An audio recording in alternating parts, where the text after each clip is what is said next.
Ирачките сили, поддржани од Соединетите држави, ирански паравоени формации и курдски борци напредуваат во освојувањето на Мосул од милитантите на Исламската држава.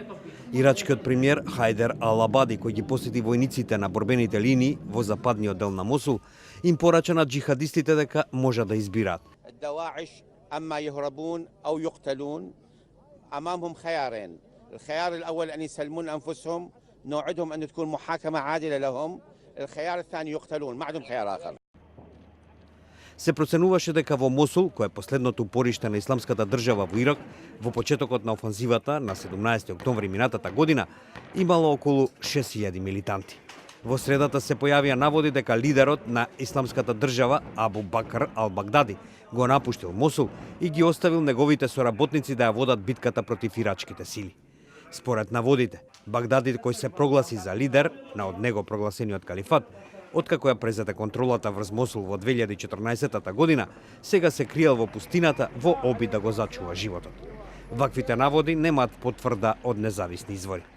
Поразот на Исламската држава во Мосул ке значи тотално губење на ирачкото крило на самопрогласениот калифат, кој веќе трпи големи загуби во Сирија.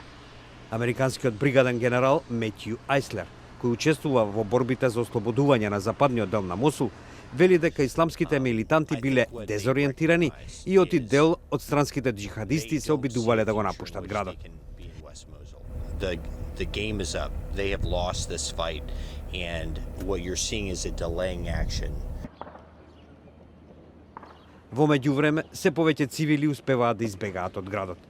Ирачките власти соопштија дека милитантите ги користат цивилите како човечки штит.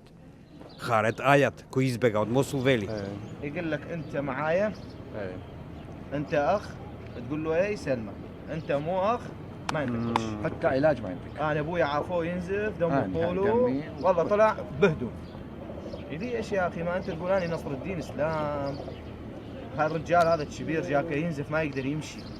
Само во минатата недела од Мосул избегале над 40.000 цивили. Од почетокот на офанзивата, односно во овие неколку месеци, според податоците на Обединетите нации, градот го напуштиле повеќе од 210.000 луѓе.